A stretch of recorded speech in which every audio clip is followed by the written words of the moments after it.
Hey, cousins. Hope all is well. Hope you are enjoying the content. Not hope. I know you are. I know you are. Most cousins are. Um, I know it was a fascinating conversation about Gail Kim and the way it went from deathmatch to speak for all the Asian girls, and the way some of y'all just are just mm, willfully want to miss the point. It's just it's something to behold. It is something to behold. I had to rant. I had to go on over to the Patreon and cut loose a little because I just didn't understand. I'm just too old for that type of conversation. But those who get it. Those who don't, I'm gonna look at you sideways because it wasn't too hard to get, right? I know, I know, I know. Especially the way I rant and rave about how these women act, grown ass women act, dressed. I know, I know. It's okay. But that's not what we're here to talk about. We're here to talk about Bret Hart, the gift that keeps on giving. I don't give a fuck what anybody has to say about Bret Hart. Bret Hart put in his dues, put butts in seats, is legendary, and was good looking while he did it. Okay? You could say that man got no charisma. That man ain't all that great on the mic. But the one thing that man could do is get in that ring and give you some good wrestling, what y'all say, psychology and storytelling.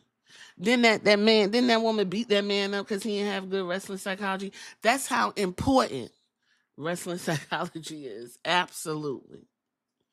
With all that being said, oh, he bitter, he feeling some kind of way. And so what? So what? So the good thing about this inside the ropes interview is Bret Hart is well aware that you can't carry around all of your luggage and your baggage and your feelings. He said, I know it's not good for your mental and it's not good for your heart. He said, you know what? There comes a time where you have to stand and call a motherfucker out when people ask the question. Bret Hart was sitting there minding his business. He was like, I'm about to talk about my dad, about the Hart Foundation, the legendary wrestling family I come from in Canada. I was going to talk about my uncles, my brother. I was going to talk about all that. But no, these motherfuckers said, what you feel about Triple H? What's going on? He said, listen, I'm not here to tear back an open wound or nothing like that. But what I'm going to do is go ahead and amputate the leg, and we're going to wrap it up with some gauze. Because deep down, a lot of motherfuckers don't like Paul Levesque. Because if you like Paul Levesque, it is no real reason why you keep bringing Bret Hart, legendary Bret Hart, iconic, Hall of Fame Bret Hart. Okay? Just like there's mothers, there's Father Hart. You understand? It's no reason why you keep calling this man up and asking him to run down his adversaries. I'm I'm not really sure what Paul Levesque feels about Bret and why he was so comfortable to throw this man under the bus outside of ambitions. And to be honest, there's a lot to say about why Paul Levesque is in the position he's in, and it has nothing to do with good looks. If Shawn Michael took better care of himself, Shawn Michael could very well have been the next in line to run WWE. He very well could have been. Vince loved him some Shawn Michaels, child. Shawn Michaels couldn't do no wrong. He was good looking too, good looking, young, all that beautiful, thick mane. Telling Vince to kiss his ass and fuck off. Do you know how that turned Vince McMahon all the way on? Shawn Michaels walking in there and said, that man almost messed my face up.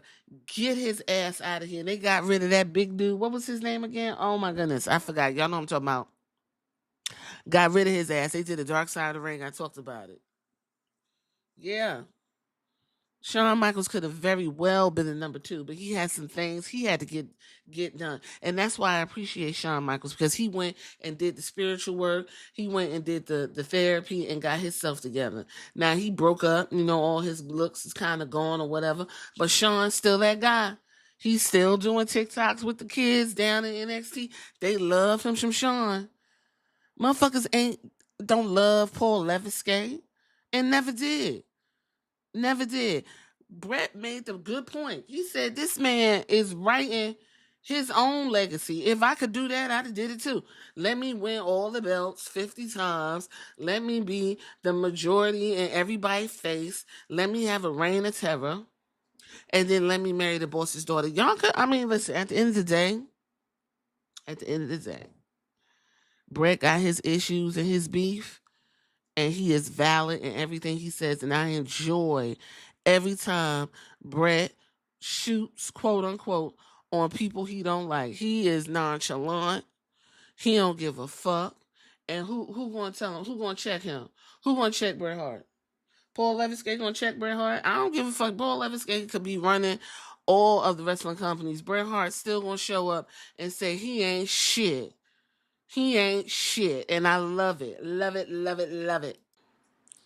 Is a phony, like in the sense that he never earned it.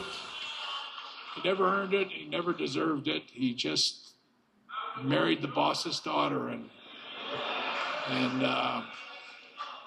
the only reason he married the boss's daughter is because I think he became Vince's hit guy.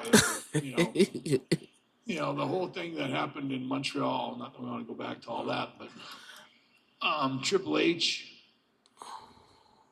Let me just say this. I wish he'd been in the dressing room when I knocked Vince out. That's what I'm talking about. The whole thing in Montreal had nothing to do with Triple H at the time. Go back and watch it. And this man has every right to hold on to that, because you humiliated him in front of his home country and, whoop, whoop, whoop. But Paul Leviskay had nothing to do with that. He just felt the need to be loyal and get out there and do it. And now he's old, and now he's like, yeah, I'm the one that orchestrated the whole thing. I don't give a fuck. What he gonna do? You got to respect Bret Hart, because he went in there and punched his fucking boss dead in the face and knocked Vince all the way the fuck out. And Vince had to walk around for a couple weeks with the biggest black eye you could find. Meanwhile, Austin was playing the role. The guy that could go in there and fuck the boss up, whoop, the whoop, the whoop. This guy actually fucked the boss. Let me give him a round of applause. That's what I'm talking about. What the fuck? This guy punched the shit. He said he hit Vince so hard he couldn't hit him hard enough. I know that's right. I know that's right. He said Paul Leviskay ain't earned a motherfucking thing, ain't did shit. That could be, we could argue. If he made you feel good, you could be like, well, he did earn his stuff. He did earn his thing. He did. Them people in the audience say otherwise. Remember that he said he used the audience as his what they call that? The pool of people to give him his study group. What you heard that audience? They was clapping. Them people was like, yes, give it to him. Give it to him. He couldn't figure out the word to say. Poor Leviskay. Triple H. He's Vince's. Somebody said, bitch. Listen, these people ain't fucking with Paul Leviskay. So when somebody say we gonna have a sit down with Bret Hart, oh, it's finna sell out. It's finna sell out every fucking time. Match. I never ever wanted to wrestle him. I always look at every wrestler and go, I could do this with that guy and I could do this with that guy. But with Triple H, it was always like just a match. Like it was just, nothing special ever came to my mind. I wrestled him a couple of times. He was always trying to beat me. And I remember we did a Monday Night Raw in Germany.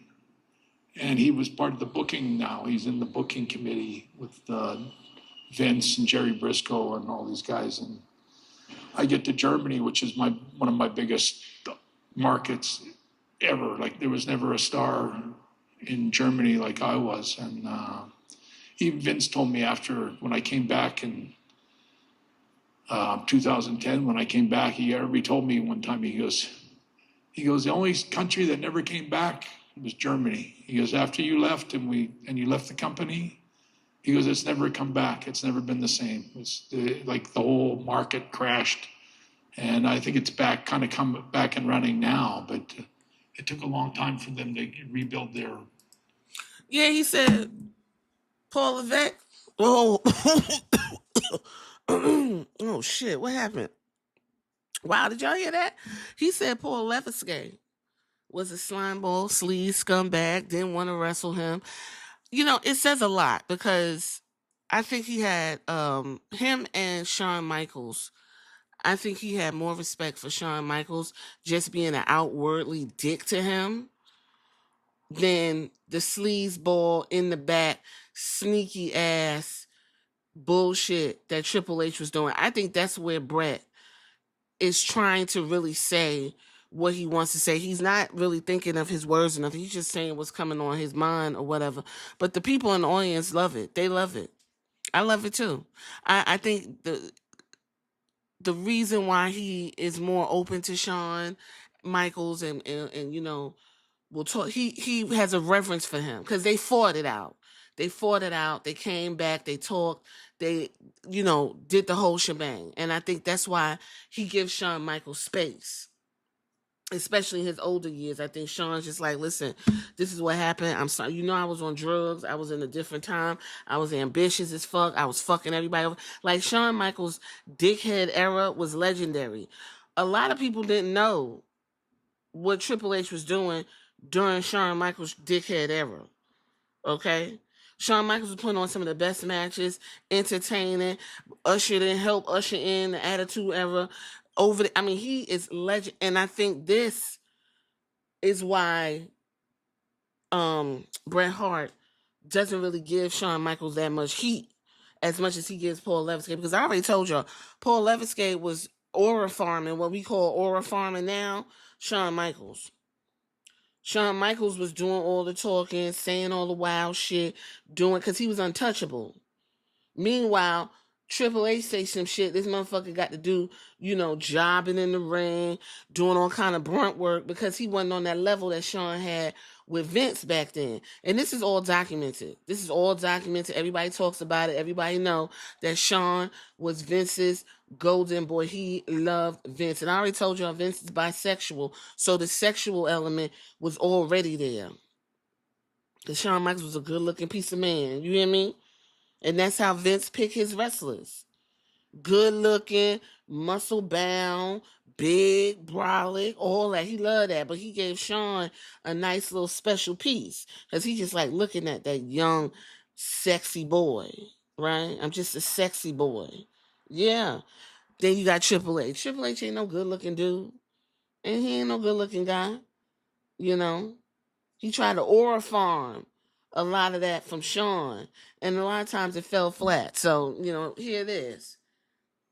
Stephanie was fucking with Tess. Stephanie was fucking with whoever else over there, and some of that spilled in, and there was a warm spot right there. They was on the road riding together. They was in a storyline together. They was in all kinds of stuff, and Triple H saw an end. And he took it at the expense of China and at the expense of other people. But once he locked in on that Stephanie McMahon, it was pretty much a wrap. It was a wrap. So here's something interesting, and this is I like how he explained this story. Because he said that Triple H always wanted to beat him, and he ain't see it for Triple H. And I don't know if Triple H wanted to like show him like I'm the man, whoop de whoop de whoop. So anyway, he said they was in Germany, the biggest market. You heard him, right? And he comes in, and the bookers and Triple H is a booker now, so he's in there. And Triple H told him, "Well, you gonna put Triple H over, whoop de whoop de whoop." And Bret was like, "Nah, I need to talk to Vince because that's stupid." So he said he went in there and talked to Vince, and this is the conversation. Hold on for a second here. My bad. Would you beat me with a guy that's not over you, Triple H? Like, and why would you beat me in the middle of the ring? And I'm wrestling Steve Austin at WrestleMania 13 in 2 weeks or a week from now. So you're going to beat me on Monday Night Raw, pin me right in the middle of the ring, and then you want me to wrestle Steve Austin and do what? And I remember Vince like just had this look like somebody hit him with a sledgehammer. He was like, and he goes, "You're right. You have to change it." He realized that they can't beat me before I wrestled Steve. And you could just see Triple H just about, like he just turned white. Like it was like he didn't get to beat me. He had already mapped it out in his head that he was going to pin me and destroy me right there. Now, if you look at the way Paul Levesque does his booking, he doesn't even think about shit like that. He beats the champions and shit in the ring. They still got to go do pay-per-views and all that. Or they'll be kicking out of moves that's supposed to be devastating and shit. And then it's like, oh, now I'm supposed to sit here, suspend my thought process and believe that this person who just kicked out of one of the biggest double power slam backflip suplexes on a random SmackDown is now at a pay-per-view doing the same move that's going to take this person out, and that person just pinned them. I see, this is what I'm talking about. Vince was like, yeah, I don't even think Vince gave a fuck as much as he was like, you know what? You already punched my shit out. I already know what's behind that fist. Go back there and change this so this man don't whoop my ass again. That's what that was about. I'm going to leave it right here, though. I think it's a fun conversation. I love me some Bret Hart. Old Bret Hart, Father Bret. I love it. I love it, love it, love it. You could, especially now that this man done fucked up some wrestling that, you know, could be fantastic, could be good. That he done fucked that up. Because like Bret said, he don't got a creative bone in his goddamn body. He don't. Now it's the Triple H show. He's in the beginning of the damn shows. He's doing the advertisements. He's walking in the streets autographing for everybody else. He doesn't showcase no new talent. That whole ESPN rollout, I'm telling you right now, and I don't want to go into this whole Vince McMahon shit that everybody is doing. It's bizarre to me. But I can say if Vince McMahon was still in charge, you wouldn't even see that man. He would have his top stars doing all the work, promoting his company like he used to do. He ain't going to have the damn executive all in people's face so they can't see what the fuck is going on. I'm going to leave it right there. Y'all get in the comments. Tell me what you think.